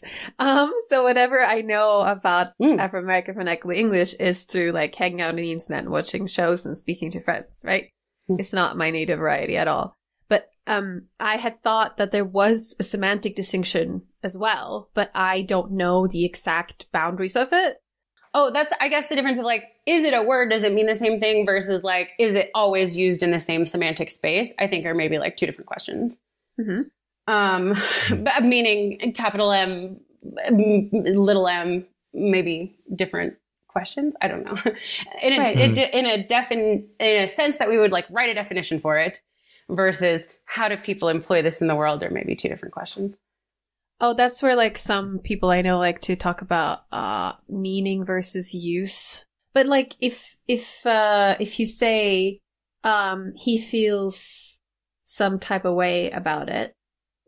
That's the thing is like what are we referencing when it comes up? Like right. Does the word itself in the sentence function as the same way as like two separate terms in standard American English or white standardized spoken English? It doesn't feel to me like they are, but it depends on who's using it, where and when, right? But but like why you would choose to employ that construction is marking something about this person we're talking about. Like they feel some type of way about it is very like they are being critical, they're being overly critical, they're feeling something that stems from their positionality in some way. It has something to do with them feeling X about you know, is it also a thing of like experiences? Okay. Is it also a thing of like I, the person speaking, and you, the person I'm saying it to, both know the way he's feeling about it and that it's negative? Yeah, perhaps. I mean, it depends. Yeah, I think it being employed in like specific contextual, or most often employed in like these specific contextual frames, I think does have this like assumed meaning for it or like knowledge in community of like, I know what you mean when you say that. Yeah. Of like, if you're going to feel some type of way about it, then blah, blah, blah, blah. Like, if you're going to get all up in your feelings, like, that's like another thing of like being all up in your feelings. It's like feeling some type of way and being all up in your feelings are similar. They, there's a Venn diagram there. Right. Wow. Right. I can sense the enthusiasm that you have for this project. I think it must be tremendously validating. Do you feel that way? Yeah, it is. It's really nice. And the people, the women, the incredible women I work with at the OD are all very committed. They're very committed to this work. They're all very committed to making it free and getting the word out so that people just know they can like be a part of contributing to these dictionary efforts. That this is, people of color were kept out of official processes of meaning making essentially for the entire history of print. And so I think that the dictionary like recognizes its role in that, at least some of the members of this team, and are like doing what they can to actively correct that. So it's nice to be a part of that work. Yeah, absolutely. That for all of my dictionary work. Well, yeah, let's move on to the other facet of your dictionary work. You have two areas here. You've been doing lexicographical work on the journal American Speech, published by Duke University Press. Some great people on that one. Ben Zimmer is on that team. Is that kind of the same sort of deal, or are there some differences there? Well, I'm actively actually like working for them. I have been for 2 years. I write in this quarterly publication as a co-editor. I'm actually the first woman of color and graduate student to join that team in their 81-year history. I'm pretty proud of that. And I'm a graduate student no more, but was when I joined. And I also have the pleasure of like inviting guest authors, which is fun. It's 150 words on a word history. So if people are excited about that, get in touch. But I love it because we dedicate 2 issues a year to covering the American Dialect Society Word of the Year vote. And that's coming up. Yeah, the other 2 issues are on a theme. And so I end up learning a lot, especially with these thematic issues. The last one we did was on cybersecurity. And the next one we're doing is on gender and sexuality. So I get to learn a lot of terms. And then the new words then keep me, involved in what lots of communities are doing right now. I get to, get deep into Reddit and TikTok and see what is happening, really live in spaces of usage. So I enjoy it. No, I'm working. Oh, yeah. 100%. I've been on TikTok for 9 hours. But kind of, I wrote like an entry for WAP and it was like, excuse me, I have to watch this music video again. It's my job. Yeah. But I can also imagine that some of those spaces can become draining depending on like... Yeah, and there are like some terms where I'm like, can't do that one. Sorry, not going in there. Yeah. Like especially ones that are about like self-harm and like this other stuff where I'm just like, not for me, thanks. But yeah, they can be incredibly draining. But it's also, it's so important because for Among the New Words, we have this charge, which comes, from our founders of documenting terms that are not already covered in other reference works and terms from usage communities that are not well represented in other reference works. 3 is terms that have recently risen to prominence. So calling it Among the New Words is somewhat misleading, especially to our readers who are like, this term isn't new. And it's like, it's newly covered. It's newly documented. And also it's like new, and especially in our thematic issues where it's like, this is on cybersecurity. So we're reaching into a theme. We're trying to be more representative and inclusive on this theme in these terms that are prominent and weren't covered and are from these communities that haven't been documented, right? And so that's what we'll be trying to do in this gender and sexuality issue. It will reach back into time, but in this effort to be more expansive and inclusive. Totally fair enough. Like, I don't think there's any way you could do it any other way. And I love it. And we get to do like emojis and stuff. And it's all very multimodal. So if you go into like and they're free. We've worked really hard to get Duke Press to make them free. Sweet. And all of the online resources are incredibly multimodal. So you'll see all of the tweets and the videos and the TikToks and everything there that we've referenced instead of just a concordant style sentence thing. Yeah. You can thank Charles Carson for that. He works tirelessly. Gosh. I was thinking about this aspect of your work, and I was thinking, gosh, sociolinguistics to lexicography, those are so different, but they're just not different. Not at all. No. But it's not, like a well-worn pipeline. I don't think a lot of people talk about lexicography as a profession, especially to like our undergrads and master students in the field. It is a job. It's a real job. Global, international profession. And so, and it's, like I said, it is the hat that I wear that gives me the most joy. I love it. It's sustaining work. Okay. Well, there are other aspects that are a little harder. I was thinking about, I noticed that you were on the LSA social media committee because there had been missteps in the LSA, and we were super duper encouraged to see people we like joining the social media committee. And then I see on the website now, established in 2020, the committee is currently inactive due to changes in the membership of the committee. Maybe for some of our listeners, we need to do a little bit of a recap. You mean like the missteps? A Linguistic Society of America. Yep. I'm going to be shit at this recap. I should not be doing it. No, please. No, because there was so much back and forth, and some of it started. Can I tell you what, can I take a stab at it? And Kelly, because you are the very closest to this and probably have the greatest understanding of the four of us, you can tell me exactly how badly I fuck it up. But I'm just pitching this to just like... Wait, can we check if Kelly wants to talk about this? Oh, no, we can talk about it. Cool. I ran away a little while ago. I did ask. Okay.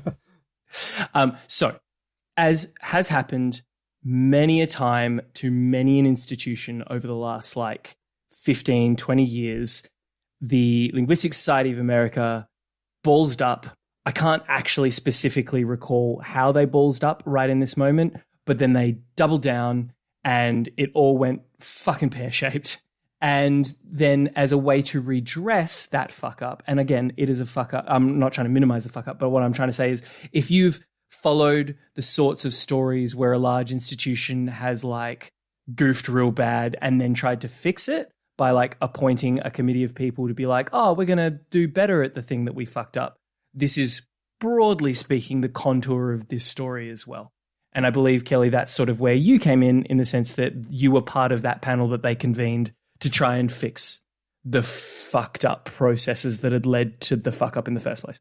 Yes, one of several committees and panels. A constellation of fuck-uppery. And so I think at least for the social media committee, as far as it's concerned, I personally was like the canary in the coal mine for that committee during the, I guess it was 2021 annual meeting that was entirely online because the 2020 meeting was in person in New Orleans, right?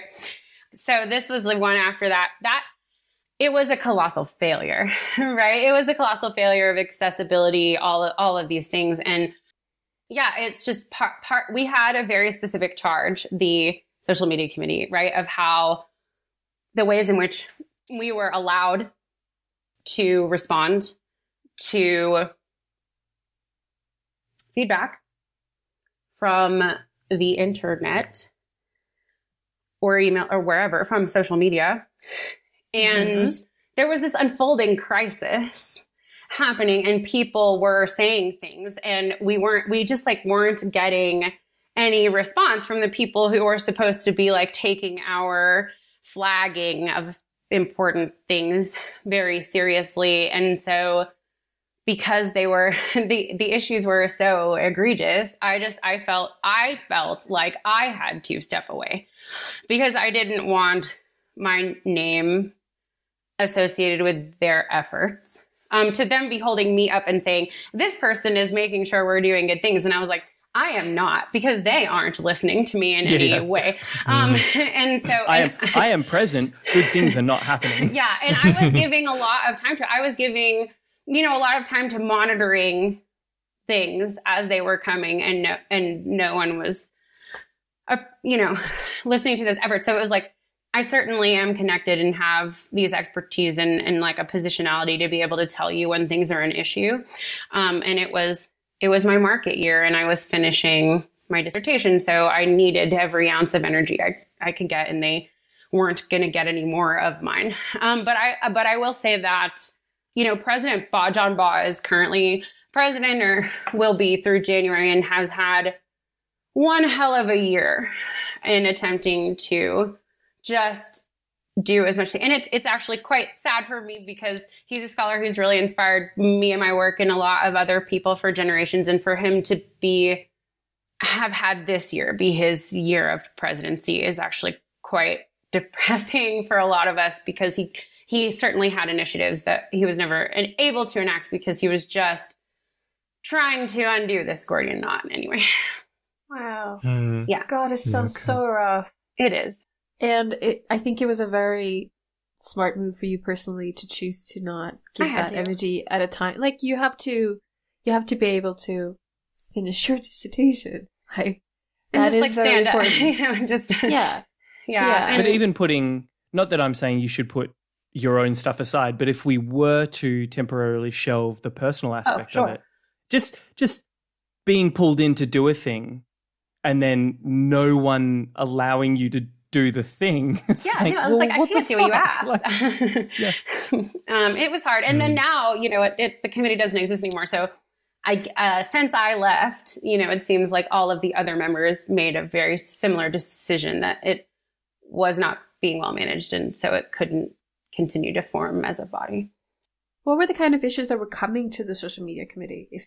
Well, it's essentially anything and everything that people would tweet with a tag. If we were tagged or tweeted at directly, it came straight to us And then anything that the LSA, not everything that the LSA was emailed directly, but certain things would be filtered in our direction. So it was, and then there were also things from Instagram and LinkedIn, but it was mostly Twitter. And then what were you expected to do with that? Well, so we also had like other things about like publicizing stuff, because years ago, for 4 years, right, there were non-linguists in charge of the media, the forward-facing media of the LSA. So they wanted linguists to help comment on, here's the stories we share that are actually valid, that have like real science in them. So that was a lot of what we were doing, is being like, here are stories from the real news that are good and real, and here's like how we should frame them. So we were like working with the interns who were actually controlling the forward facing social media presence of the LSA. Then we were like also, which like, again, full-time job that we swear. It's fine. Great. Full-time job. People get whole degrees in this. Oh yeah, for sure. Right. Yeah. So, but they had like 9 of us with our own full-time jobs, you know, trying to be like, this is something you could tweet. Here's how it should look, you know, in the middle of our work weeks. But then there was like also this other thing of somebody just tweeted at the LSA and they're super mad. This needs a response today. Here's how you should say something. And when I never did it get a response today. Because can I ask? And we weren't allowed to tweet back, you know? Yeah. So that was going to be my sort of follow-up question of, obviously, you're not allowed to respond as the committee. And when I say obviously, as in this is an institution that doesn't want to give that power away. But an institution, one person, whatever. Yeah. Well, that was going to be my next question. Did you get the sense that the reason these things weren't being actioned, these high order sort of like, hey, this is a thing that you need to really action like ASAP? Did you get the impression that they weren't being actioned because the people or person in the position of authority were like, oh, that's just that stupid online thing that doesn't matter? Like, that's not actually that important? It wasn't necessarily about them discounting like the importance of the online space. I think that there was a bottleneck. I don't want to say that the very small staff of the LSA does not have a massive job. There are probably only 4 or 5 people who have real salaries there. It's an international organization with thousands of members, right? And a very limited budget, right? So these people have full day jobs. That said, that bottleneck was created in our mandate. So this these people said like, everything will go through us.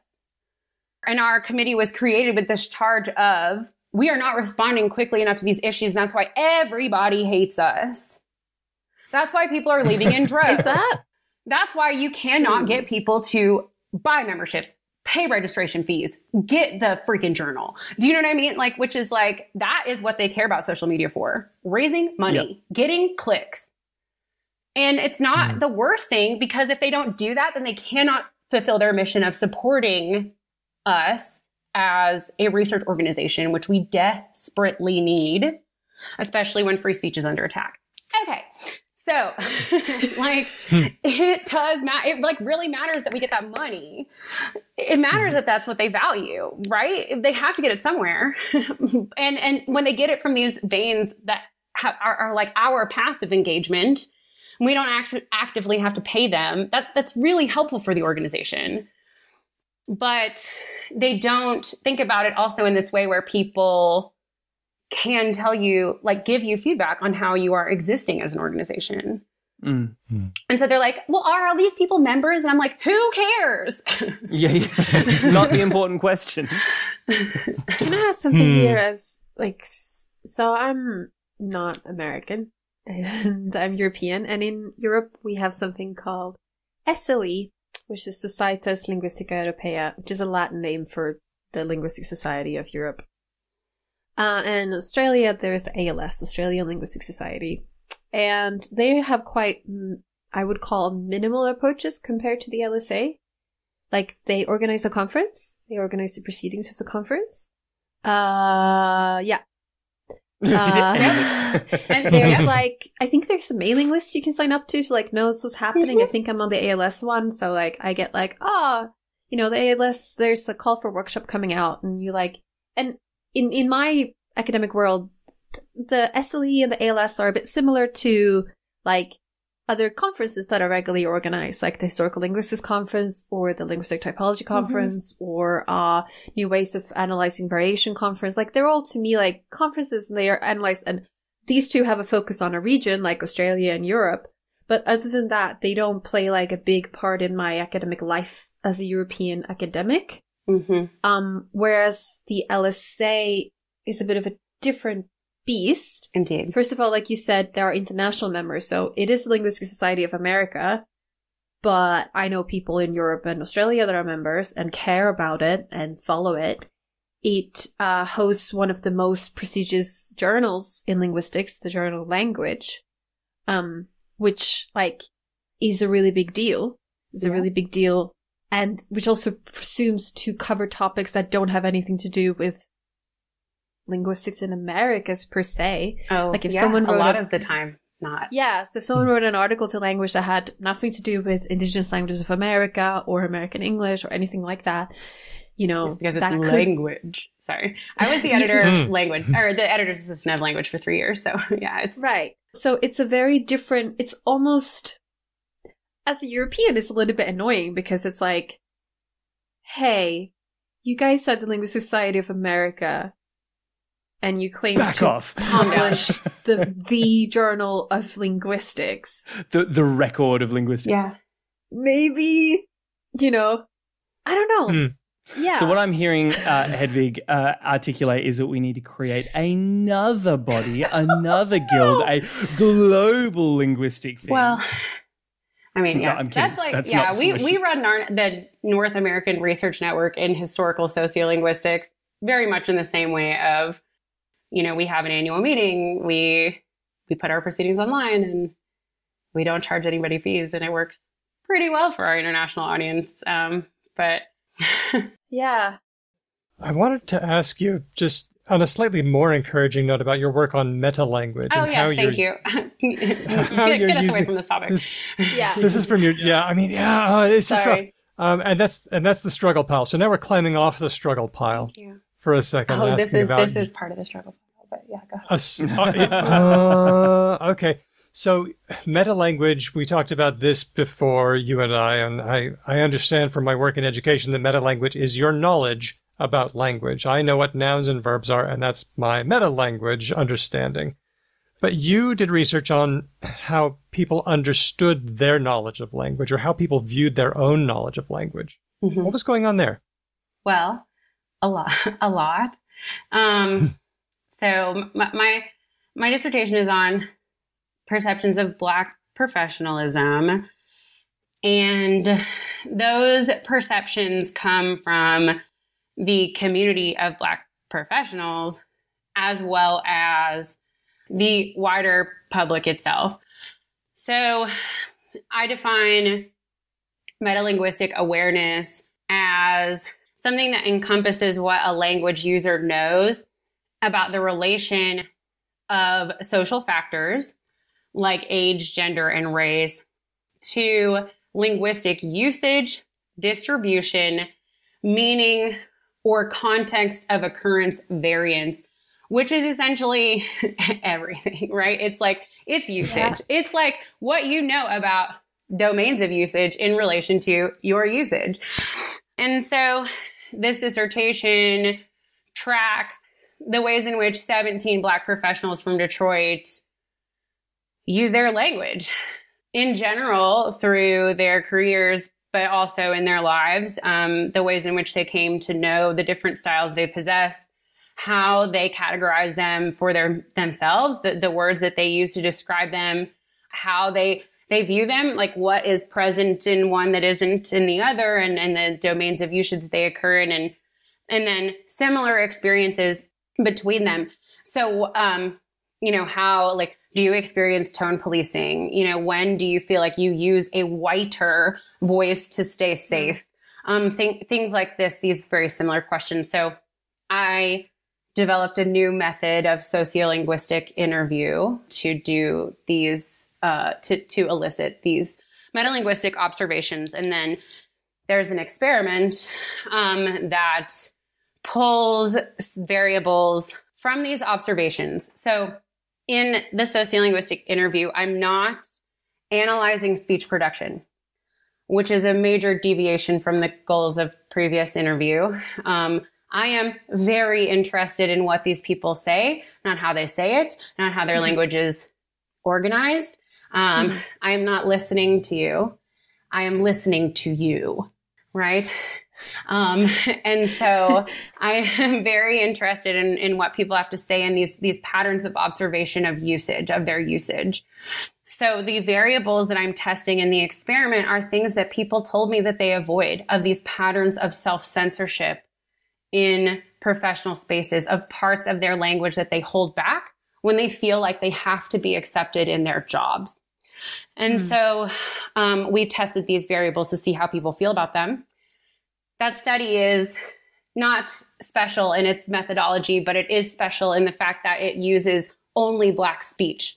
So it is using a standard variety and a non-standard variety of African American language, as opposed to African American language versus white language in the study. So white language is not defaulted here.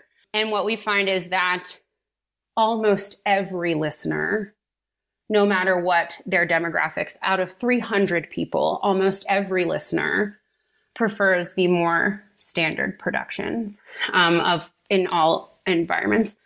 And so that, kind of contrasts some of what people reported about their own productions and how they feel about usage in themselves and their own communities and the communities of others. So when you say prefers, yeah, what did they, how is preference measured? Yeah, or how do people frame that? Do they say, I understand this better, or I like this better, or... So it's a very pared down phonetic experiment. So they got two sentences, essentially sentence A or sentence B, which one sounds more professional. And the only difference in those two sentences that they only heard them, they did not see them, was one phonetic variable that had been manipulated. So they got consonant cluster reduction in one sentence and not the other. So they might have heard something like fine instead of find. And because of that, it was actually trend. Sorry. They heard trend instead of trend.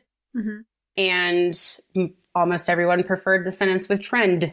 Right. And that's the only difference. So in one sentence, you're hearing a little more of an ending than the other. Right.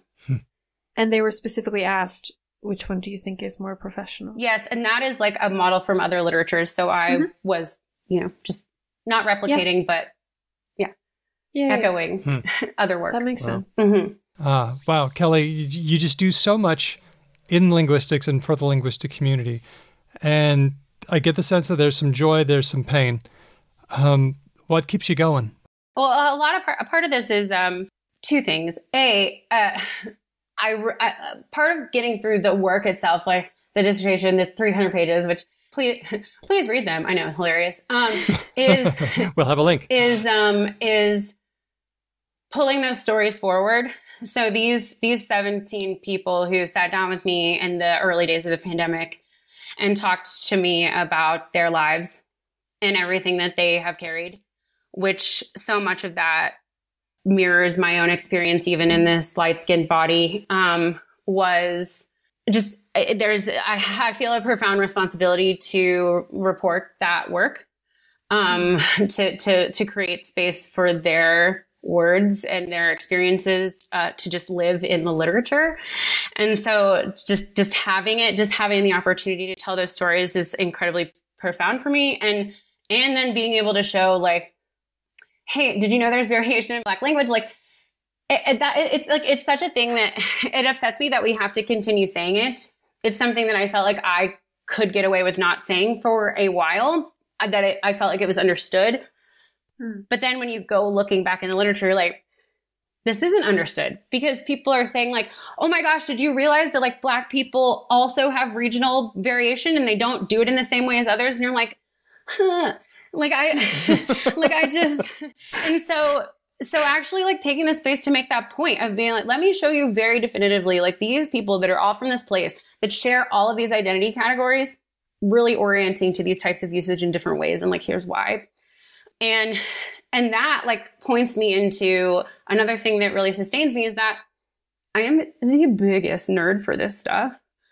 Like I really love it. Right. And so underneath like all of the stuff that feels bad on the outside, I have all of these questions about how language actually works and what is happening. And so, understanding how ideology is maintained over time and through time at this interactional moment of perception, where concepts like discursive irreducibility come in, where it's like, I am trying to mean something and I have all of these goals as a person, but I walk into a room and maybe that meaning just like doesn't happen, or I'm using these symbols, but they don't mean like everything that I want them to mean because I can't fully do self all the time. Like all of this stuff is so interesting to me, of like the how and why it works, and how identities are even maintained under such pressures. And then how we like claw, ourselves like out of all of that muck when we like come into the world, like the absolutely massive potential of linguistic agency. Like when you think of it in this idea of like the energy contained in an atom, like an individual person has such potential for like creativity and linguistic production and all of these things. And then we've seen like single human beings' language really alter the course of history. And so it's this idea of like, if you go out into the world and do self, that's actually like such a radical move and like all of this stuff. And so like this is like what really like reinforces the wheel for me of being like, oh gosh, it's hard to live. What a risk. And then it's like, but if we, if we keep like pushing forward the way we want, it actually really improves the species. And like, let's keep doing that. And then I just like walk into the world with like my like film the police t-shirt on, or like stuff like this. And like, let me like live out loud as hard as I can right now. So yeah. I was flipping through the PDF of your dissertation. You have the coolest dedication that I've ever seen. It says dedication to self-determination. Yeah. That's pretty neat. Usually people put something else there. I really like that. Thanks. That's really cool. This is a bit of a more positive note, maybe. Dr. Kelly Wright, thank you so much for telling us about your work. Thanks. What motivates you, what fuels you, and how you're trying to make the world a better place with language. Thanks for all you do. Thanks for having me. It was so great to be here. So nice to meet you, Hedvig. Yeah, same.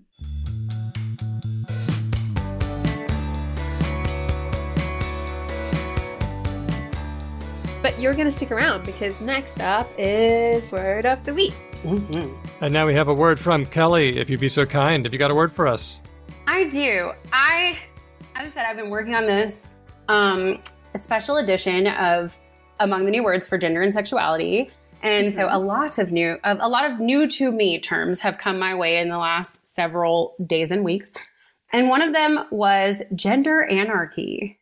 Oh, wow. Like relationship anarchy. Yeah, which is like not a particularly new word. Again, like we're being expansive. It actually comes, out of like the 1890s, maybe like European anarchist movements. But it is this idea of like social revolution through means of queer liberation and like the abolition of binaries and like various forms of misogyny. So I really like gender anarchy as my word of the. Wow. Can I ask, is it sort of conveying a sense of like other anarchist movements, but just sort of pertaining to gender expression, where it's just like, it's this, it's that, it's everything in between, it's nothing, it's fucking some of your business, it's none of your business, it's all of these things at once and none of these things, and it's just a lot, and it's great. Yeah, and it's very like bringing down any wall is a step towards bringing down every wall, right? Right. Mm-hmm. Cool. I like it. That's fun. That's great. This one came from Kate S. on our Discord. The word is starbucked. Starbucked, any guesses? I have to assume it's to do with coffee rather than fighter pilots from Battlestar Galactica. Unfortunately. Okay, you're in the right zone. It's got to be something like Zuckerberg or like Zucked, right? Is this Getting something zucked. about labor unions? This time it's not. It's about Okay, is it about pretend white names? No, it's Okay. not. Here's the message from Kate S. I'm listening to the Doomsday podcast. I hadn't heard about that one. And the host just said a particular river was starbucked with flour mills. Gross. Oh, okay. I'd never heard that before, That means they're but like all understood it over. They're on immediately. like both sides of the Yeah, river. yeah, Is That's that right. it? Yeah. They're all over the place. I'd never heard that before, but understood it immediately, and now I want to shoehorn it into conversation at least once today. No? That is Don't not look- the same as Zucked, you guys. Wait, that took a long time for me. Oh, okay. The inevitable Hedvig penny drop has The occurred. place was starbucked with dirty socks. No. Yeah. Right. Okay. So it comes from the metaphor that in the United States, on a lot of intersections, there'll be a Starbucks and a Starbucks across from the Starbucks, and they'll just be everywhere. That's what it's Yes. referring to. Yes, But Right. not in Western Australia. not in Australia. Not in Australia. Full stop. We only have one Starbucks in Leipzig, and Cool. yeah. Yep. Okay, let's go on. Quad ball. This is a new name of a certain sport, but what's the sport? AFL. Ball. No. Oh, maybe because they have such massive quads. Is it AFL? Australian Footy League, whatever. No, nobody is proposing renaming AFL to quad ball. Oh, so this is not like a funny, like this is what like thirsty women are calling the AFL now. It's like people are genuinely proposing this name for a sport. An entire sport is abandoning its old name and referring to quad ball instead. Ooh, is it bocce ball? Nope. Is it? Wait. What a quad is like? For I do not fully understand the etymology because I'm not immersed in this zone, but I believe it refers to four. Is it pickleball? No. Is it? I was going to guess pickleball as well, Kelly, because I know it's like the fastest growing sport in America at the moment. Also begins with Q. The old name also begins with Q. Oh, okay. No, so not that one. Well, it can't be Quidditch. Oh my god, it could be Quidditch. Croquet. You don't know. croquet. That's not It is. Quidditch. Is it Quidditch? Because of It's everyone fucking hating on Quidditch. JK. It is Quidditch. Because of Yep. JK? That is correct. Really? The story by Theo Ferrant on Euronews.com. Quidditch changed this name to quad ball after, I love the after, J.K. Rowling's alleged anti-trans comments. Alleged. Yeah, so Friggin'. alleged. This is accretion. Yeah, That's what that is. too. So there are two reasons. Number one, the name Quidditch is trademarked by Warner, so they can't really get like sponsorship opportunities. But the second one they have cited is Rowling's anti-trans positions as a reason for the change. So the International Quidditch Association will probably become the International Quad Ball Association. Apparently people like the sport. There you Yeah. go. I find that very hard to believe. They've been playing it since the beginning. Yeah, I know. I've seen videos of people playing. So I if, know. yeah, if anyone hasn't watched, it's really fun. So they have to run around with a broom between their legs, which one is an improvement on any sport. If we can make people run with things between their legs in any other sport, that would make me happier. I will start watching football. I wish water polo was like that. Yeah.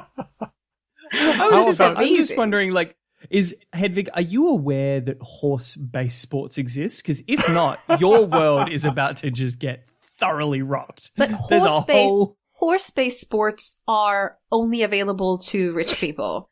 A broom fair enough. or a stick is available to most people. I've I got would an idea. argue. Why don't we add brooms to other sports and we can stick a Q on front of them? You could have like Quennis. Gotta have a racket. Cricket? You could have Quitball. Cricket. Quicket. You could have Quidditch golf.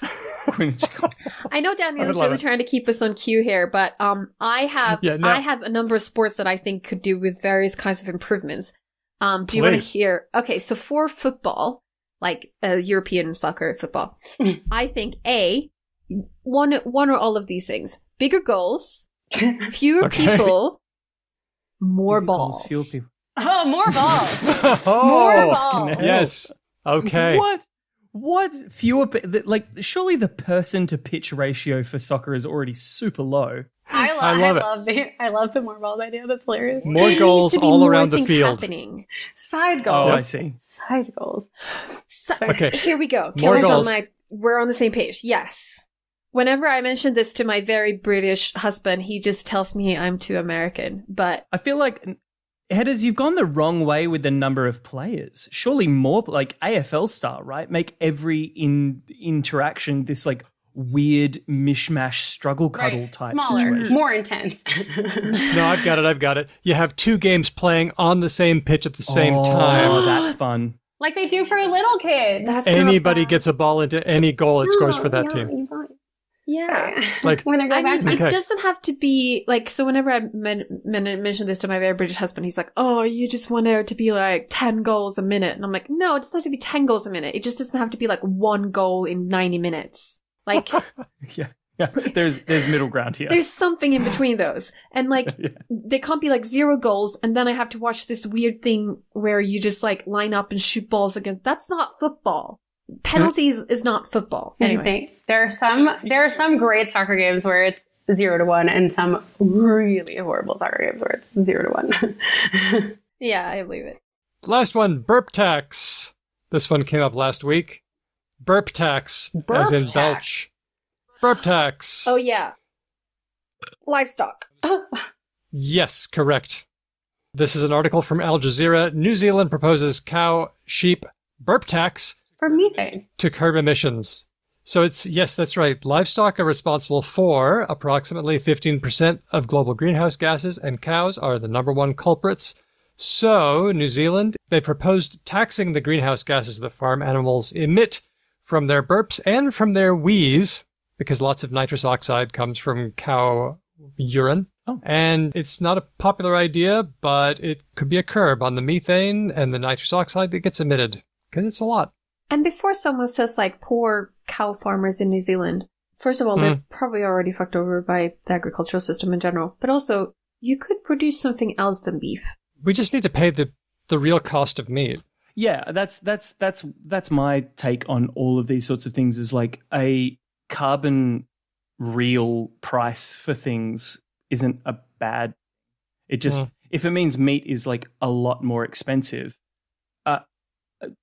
okay, maybe the world can eat a bit less meat. I'm thinking. I remember a couple of years ago in Australia, there was this big hubbub because there was going to be like a tax cut on pea farming. And a bunch of like cattle farmers were like upset because they're like, oh, why do the pea farmers get more money than us? And it's like, because their farms Farming aren't peas? they're farming peas and they're better. And you're They're farming, farming peas, and the pea protein is going to go, a lot of it, into fake meat, which is what like some of the veggie burgers are made of. I also wonder if that was somehow to do with like nitrogen fixing into the soil or something like that. maybe. But also, like, there are pea farmers in Australia. It's not like it's like they also exist. And like not an insubstantial number of them, right? It's certainly if you extend it out to all like pulses and legumes. Yeah. Yep. Okay, so burp tax from Aotearoa. And so, gender anarchy, starbucked, quadball, and burp tax are words of the week. Quick one from Keith. Hello, Daniel, Hedvig, and Ben. A new phrase popping up from some cable news and talk show hosts at the end of the interview where the host usually says, "Thank you for coming," or some such. I'm beginning to hear, "I appreciate you," instead. Not widely spread, but the hosts who use it do so fairly consistently. I've heard it so far only from African-American hosts, so I'm guessing that it's more commonly used in African-American English, but perhaps it's a regional thing instead. I'll be watching to see if it spreads over the next few months or years. As always, thanks to you and your team for your fine work. Because Language is a terrific show, and new episodes always get put at the very top of my increasingly long listen to this list from Keith. Aw, thanks, Keith. Thanks, Keith. Any intuitions here? I recently heard something, I saw something on Black Twitter that said that a woman said she saw a white news anchor saying, "I appreciate you," and was like, I guess I'm not going to be appreciating people no more. now that white people are using it, they're like, well, this is dead. We need something else. So appreciate has been, part of the lexicon, African American lexicon for long time. But I will say it's perhaps regionalized. I mean, most usages are, so. That's interesting that was salient enough that language user identified it as, that's a black thing. So I would imagine that it maybe got propelled into the whitosphere by Ted Lasso. Oh. Because that's his catchphrase. I don't know, like, if you're not watching Ted Lasso, one of his like go-to lines throughout the show is like, "I appreciate you." That's how he often like finishes a conversation with someone or something like that. Because that whole show is like therapy boy good times. So I think that's where perhaps the white masses might have sort of had this come more fully into their. Because, you know, as with all things, when a white face says it, it's like way better. I really worry that no one could see my like facial expression just then. Like I need everyone to understand that I am making fun of the whites right now. After we finish recording this show, Daniel will often say, off air, I think, "I really appreciate you, and I appreciate you coming, and like I like doing this show." That? Yeah, you say that a lot. Oh, I said that to you. I really appreciate you being on this. Yeah, I say that to you a lot. But you don't say like appreciate you. You say like I appreciate you coming. I appreciate you making time. And I always thought it was part of the same kind of language as like your feelings are valid. I understand you feel upset. Like this kind of like gentle therapy, parenting. good time boy. Therapy, good time. Yeah. No, it's all real. I'm really, really grateful to you guys doing this because it's fun. No, but like just to be clear, gentle parenting can be real. And that's the thing is like it's such a normal phrase. It's I think that we can't always say that some of those usages come from a particular, right? It's like this convergent evolution thing or something like that almost. Everything's happening at once. But maybe saying it at the end of conversations and just saying "I appreciate you" maybe is more common in Black communities.